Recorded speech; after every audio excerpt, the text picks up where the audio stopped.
1845 अंग्रेजों से जमीन खरीदकर राजा ने रखी अखंड जम्मू कश्मीर रियासत की नींव। पहले अंग्रेज सिख युद्ध के बाद राजा गुलाब सिंह और अंग्रेजों के बीच 1846 में अमृतसर संधि हुई थी। 16 मार्च 1846 को ईस्ट इंडिया कंपनी और राजा गुलाब सिंह के बीच जम्मू और कश्मीर को लेकर यह समझौता हुआ। इस अमृतसर समझौते के जरिए गुलाब सिंह इस रियासत के राजा बने। राजा गुलाब सिंह ने अंग्रेजों से 75 लाख नानकशाही रुपए में कश्मीर घाटी और लद्दाख, बाल्टिस्तान, कारगिल और लेह समेत को खरीदते हुए उसे जम्मू में मिला लिया था, जिस पर पहले ही उनका शासन था। करीब 79 साल बाद 1925 में डोगरा वंश के हरि सिंह जम्मू और कश्मीर रियासत के राजा बने। आजादी से पहले कश्मीर रियासत के बड़े हिस्से पर चीन का कब्जा और रियासत दो हिस्से में बंटी। पूर्व राजदूत सुजान आर चिनॉय ने अपने रिसर्च आर्टिकल में लिखा है कि 1865 में हुंजा कंजुट इलाका कश्मीर रियासत का हिस्सा हुआ करता था। जम्मू कश्मीर के राजा ने यहाँ एक भव्य किला बनवाया था। 1869 में हुंजा के मीर ने कश्मीर के महाराजा की संप्रभुता को मान्यता दी थी। 1891 में मीर ने विद्रोह किया तो अंग्रेजों के साथ मिलकर कश्मीर के राजा ने हमला किया। हुंजा के मीर ने झिंजियांग भागकर जान बचाई। 1914 में ब्रिटिश अधिकारी हेनरी मैकमोहन ने भारत और चीन की सीमा तय करने के लिए एक मैकमोहन रेखा खींची थी। तिब्बत ने इसे मान लिया, लेकिन चीन इसे नहीं माना। चीन ने कश्मीर रियासत के हुंजा समेत बड़े हिस्से पर दावा किया। अंग्रेज अधिकारियों ने इस दावे का विरोध किए बिना चीन की बात मान ली। सुजान अपने रिसर्च आर्टिकल में बताते हैं कि वायसराय लॉर्ड लैंसडाउन ने अपने एक पत्र में लिखा था, हम चीन को जितना मजबूत बना सकेंगे और जितना अधिक हम उसे पूरे काशगर यारकंद क्षेत्र पर अपना कब्जा बनाए रखने के लिए प्रेरित कर सकेंगे, उतना ही वह इस क्षेत्र में रूसी सेनाओं को आगे बढ़ने से रोकने में ब्रिटेन के लिए ताकतवर साबित होगा। 1937 तक चीन ने रस्कम घाटी पर भी अपना दावा ठोंक दिया। इस तरह कश्मीर रियासत का बड़ा हिस्सा देश की आज़ादी के पहले ही चीन के साथ मिल गया। आज़ादी के बाद जम्मू कश्मीर रियासत ने पूरी तरह से भारत में मिलने का फैसला किया। अगस्त 1947 में इंडिया इंडिपेंडेंस एक्ट 1947 के अनुसार भारत और पाकिस्तान दो अलग देश के रूप में आज़ाद हुए। उस समय देश में 570 से ज़्यादा रियासतें थीं। इस एक्ट के अनुसार इन रियासतों के शासकों को ये फैसला करना था कि वे भारत के साथ जाना चाहते हैं या पाकिस्तान के साथ, या फिर आज़ाद रहना चाहते हैं। देश की आज़ादी के समय तक 560 रियासतों ने भारत में विलय का फैसला किया, लेकिन जूनागढ़, जम्मू कश्मीर और हैदराबाद ने भारत और पाकिस्तान दोनों में से किसी के साथ भी जाने का फैसला नहीं किया। विलियम नॉर्मन ब्राउन ने अपनी किताब United states of India and Pakistan में लिखा, 24 अगस्त 1947 को पाकिस्तान ने महाराजा हरि सिंह को एक चेतावनी भरा खत भेजते हुए लिखा, कश्मीर के महाराजा के लिए समय आ गया है कि उन्हें अपनी पसंद तय करते हुए पाकिस्तान को चुनना चाहिए। अगर कश्मीर पाकिस्तान में शामिल नहीं होता है तो उसे गंभीर संकट का सामना करना होगा। पीओके के बनने का किस्सा। पाकिस्तानी घुसपैठ रियासत 3 हिस्सों में बंट गई। करीब 2 महीने बाद पाकिस्तान ने 22 अक्टूबर 1947 को नॉर्थ वेस्ट फ्रंटियर प्रांत से कबायलियों को इकट्ठा करके ऑपरेशन गुलमर्ग शुरू किया। आधुनिक हथियारों से लैस और पाकिस्तानी सेना के डायरेक्ट कंट्रोल वाले करीब 2000 कबायली बसों से और पैदल कश्मीर के मुजफ्फराबाद पहुंच गए। 22 अक्टूबर को कबायलियों ने मुजफ्फराबाद पर कब्जा जमा लिया और 26 अक्टूबर तक उरी और बारामूला उनके कब्जे में आ गया। पाकिस्तानी कबायलियों ने बारामूला में जमकर हिंसा की। कुछ इतिहासकारों के मुताबिक बारामूला में उस दौरान 11,000 लोगों की हत्याएं हुई। 26 अक्टूबर को महाराजा हरि सिंह जान बचाकर श्रीनगर से जम्मू पहुंचे। इसी दिन हरि सिंह ने कश्मीर के भारत के साथ विलय पत्र पर हस्ताक्षर कर दिए। इस विलय पत्र के खंड 4 में लिखा है, महाराजा हरि सिंह ने जम्मू कश्मीर के भारत में विलय की घोषणा की है। पाकिस्तान ने कश्मीर के भारत में विलय को नहीं मानते हुए 1948 में खुले तौर पर कश्मीर में जंग छेड़ते हुए अपनी सेनाएं तैनात कर दी। इस लड़ाई के कुछ महीनों बाद लॉर्ड माउंटबेटन की सलाह पर जवाहरलाल नेहरू ने कश्मीर में पाकिस्तानी सेना की कार्रवाई का मुद्दा संयुक्त राष्ट्र सुरक्षा परिषद में उठाया। आखिरकार संयुक्त राष्ट्र संघ की देखरेख में 1 जनवरी 1949 को दोनों देशों के बीच संघर्ष विराम हुआ और दोनों देशों के बीच कश्मीर में सीमा रेखा निर्धारित हुई, जिसे लाइन ऑफ कंट्रोल या LOC कहा गया। हालांकि संघर्ष विराम के बावजूद कश्मीर में दोनों देशों की सेनाएं अपनी मौजूदा स्थिति से पीछे नहीं हटी। जम्मू कश्मीर रियासत के जितने हिस्से को पाकिस्तान ने कब्जा किया, उसे पाकिस्तान अधिकृत कश्मीर यानी POK कहा गया। 1971 की लड़ाई में हार के बाद पाकिस्तान ने गिलगित और बाल्टिस्तान क्षेत्र को पाकिस्तान अधिकृत कश्मीर यानी POK से अलग कर दिया। इसे पाकिस्तान का उत्तरी क्षेत्र या नॉर्दर्न एरियाज नाम दिया गया। बाकी बचे हिस्से को पाकिस्तान ने आज़ाद कश्मीर का नाम दिया। फिलहाल भारत के पास जम्मू कश्मीर रियासत का 60%, पाकिस्तान के पास 30% और चीन के पास करीब 10% हिस्सा है। सवाल 1, POK को लेकर BJP नेताओं ने सिर्फ बयान दिए हैं या कोई कदम भी उठाया है? जवाब, डिफेंस एक्सपर्ट अनिल गौड़ के मुताबिक जम्मू कश्मीर रियासत की पूरी जमीन भारत की है। राजा हरि सिंह ने जम्मू कश्मीर रियासत को पूरी तरह से भारत में मिलाने के कागज पर दस्तखत किए हैं। भारतीय संसद के दोनों सदनों ने 22 फरवरी 1994 को सर्वसम्मति से एक प्रस्ताव पारित किया, जिसमें इस बात पर जोर दिया गया कि जम्मू और कश्मीर भारत का अभिन्न अंग है और पाकिस्तान को इसके कब्जे वाले जमीन को खाली करना होगा। दिसंबर 2023 में केंद्रीय गृह मंत्री अमित शाह ने लोकसभा में जम्मू कश्मीर से जुड़े 2 विधेयक पेश किए। 1, जम्मू कश्मीर पुनर्गठन विधेयक 2023-2, जम्मू कश्मीर आरक्षण संशोधन विधेयक 2023। दोनों सदनों से पास होकर ये विधेयक अब कानून बन गए हैं। उन्होंने इन विधेयक को पेश करते हुए 2 बातें कहीं। जम्मू कश्मीर विधानसभा की 24 सीटें पाकिस्तान के कब्जे वाले कश्मीर यानी POK के लिए आरक्षित कर दी गई हैं, क्योंकि वे भारत का हिस्सा हैं। पहले जम्मू में 37 सीटें थीं, लेकिन अब 43 हो गई हैं। वहीं कश्मीर में पहले 46 सीटें थीं, अब 47 हो गई हैं। मोदी सरकार ने POK को लेकर कानून बदलकर इस दिशा में बड़ा कदम उठाया है।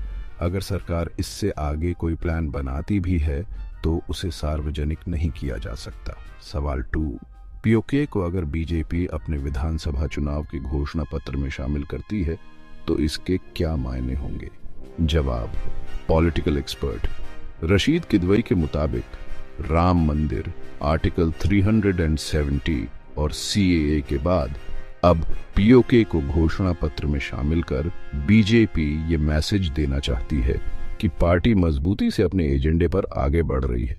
राम मंदिर बनने के बाद लोकसभा चुनाव 2024 में BJP को अपने दम पर स्पष्ट बहुमत नहीं मिला।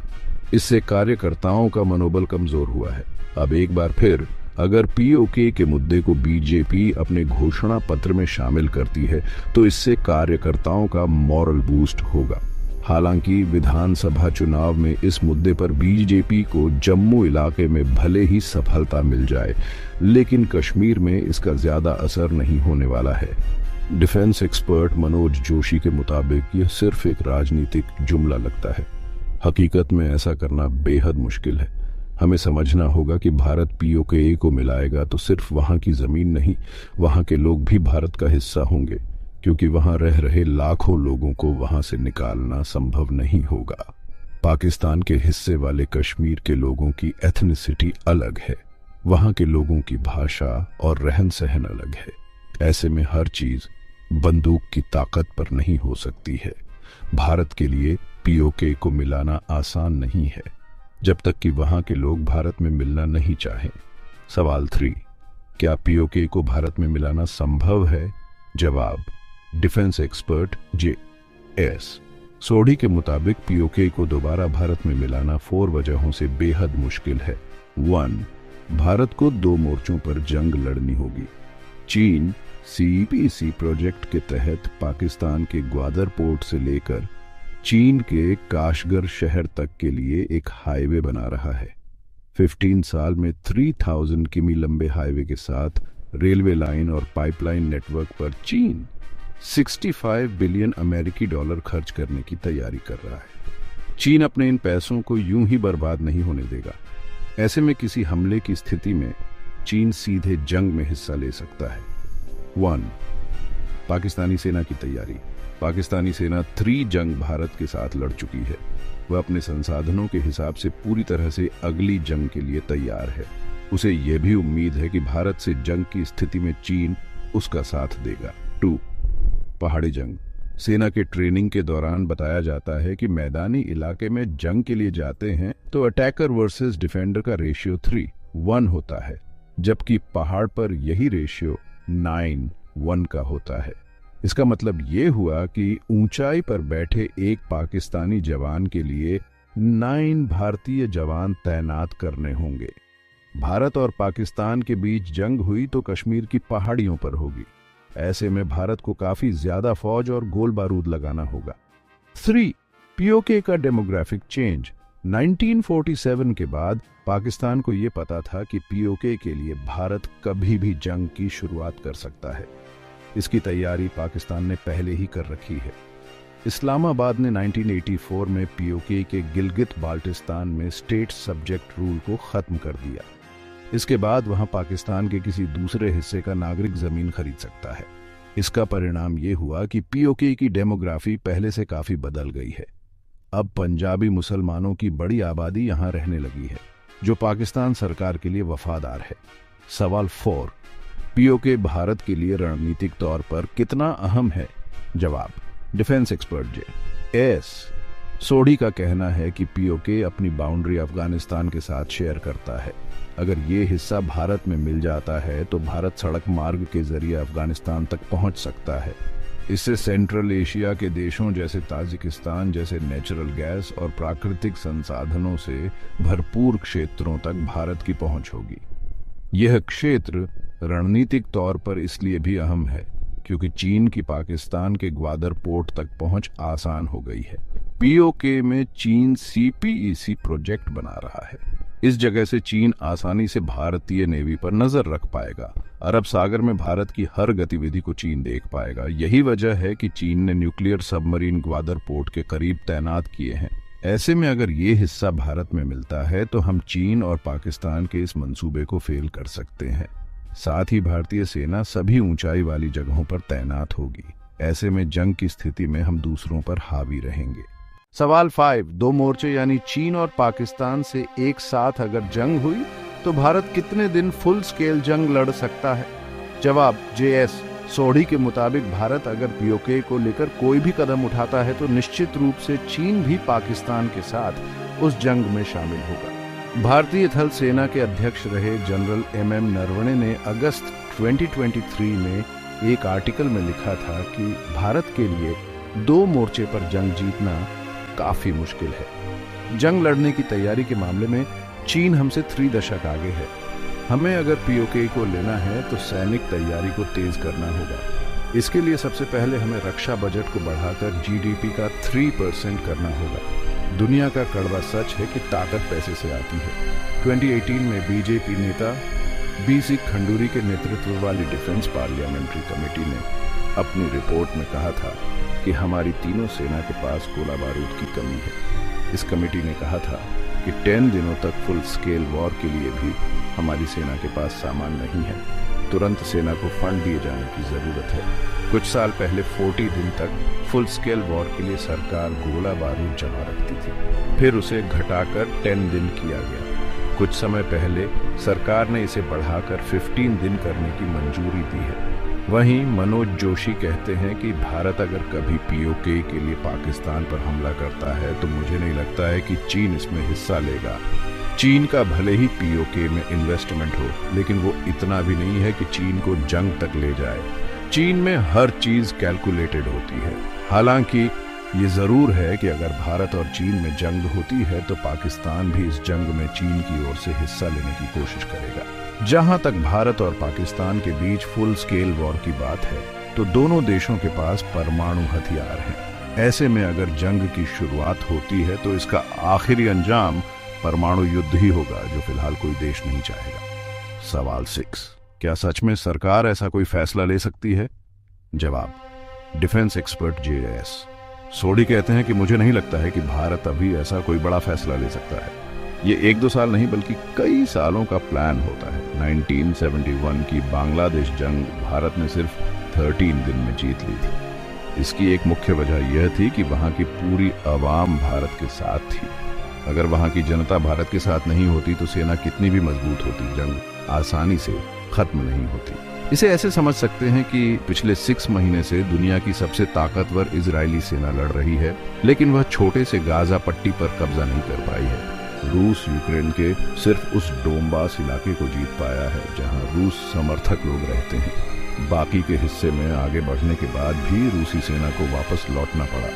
POK से कुछ वीडियो जरूर सामने आते हैं, लेकिन इतना काफी नहीं है। POK की ज्यादातर आबादी भारत के साथ नहीं है। सवाल 7, क्या POK की समस्या के समाधान के लिए भारत या पाकिस्तान ने कभी कोई फॉर्मूला दिया है? जवाब, हाँ। भारत और पाकिस्तान के बीच कश्मीर मुद्दे को हल करने के लिए कई समझौता हुआ है। इनमें प्रमुख 1999 में लाहौर समझौता और 2001 का आगरा समझौता है। लाहौर समझौते में दोनों देशों ने जम्मू कश्मीर विवाद को जल्द से जल्द हल करने की बात कही थी, जबकि 2001 के आगरा समझौते में उस समय के पाकिस्तान के राष्ट्रपति परवेज मुशर्रफ ने 4 सूत्री समाधान का प्रस्ताव रखा था। 1. सैनिक वापसी। LOC के दोनों ओर लाखों सैनिक कश्मीर में तैनात हैं। मुशर्रफ के प्रस्ताव के अनुसार भारत और पाकिस्तान दोनों को स्थायी शांति के लिए अपने सैनिकों को वापस बुलाना होगा। यह चरणबद्ध वापसी होगी या कुछ और, इस पर दोनों पक्षों को विचार करने की जरूरत है। 1. कश्मीर के लोगों को दोनों ओर आने जाने की अनुमति। कश्मीर की सीमाओं में कोई बदलाव नहीं होगा। हालांकि जम्मू और कश्मीर के लोगों को नियंत्रण रेखा LOC के पार स्वतंत्र रूप से आने जाने की अनुमति होगी। यदि मुशर्रफ की योजना को भारत स्वीकार करता तो भारत को पाकिस्तान अधिकृत कश्मीर, जिसे पाकिस्तान अपने आजाद कश्मीर प्रांत के रूप में दिखाता है, पर पाकिस्तान की संप्रभुता को स्वीकार करना होता और बदले में पाकिस्तान भारत की ओर से जम्मू और कश्मीर के हिस्से पर भारतीय शासन को स्वीकार करेगा। 2. आर्टिकल 370 का कानून मजबूत हो। पाकिस्तान लंबे समय से कश्मीरियों के आत्मनिर्णय का हिमायती रहा है, लेकिन मुशर्रफ अधिक स्वायत्तता के पक्ष में इसे छोड़ने को तैयार थे। इस प्रस्ताव का एक मतलब यह भी था कि जम्मू कश्मीर में 370 हमेशा के लिए रहता और भारतीय जनता पार्टी, जो शुरू से इसे खत्म करने की बात करती थी, उसे इस मुद्दे को छोड़ना पड़ता। 3. कश्मीर के दोनों ओर के नेता मिलकर नेतृत्व करें। भारत, पाकिस्तान और कश्मीर को शामिल करते हुए जम्मू और कश्मीर में एक संयुक्त पर्यवेक्षण तंत्र। इसमें मुशर्रफ का जोर स्थानीय कश्मीरी नेतृत्व को शामिल करने का था। शिखर सम्मेलन के विफल होने के कई वर्षों बाद मुशर्रफ ने दावा किया था कि भारतीय पक्ष समझौते से पीछे हट गया था, जबकि मसौदा प्रस्ताव हस्ताक्षर के लिए तैयार था।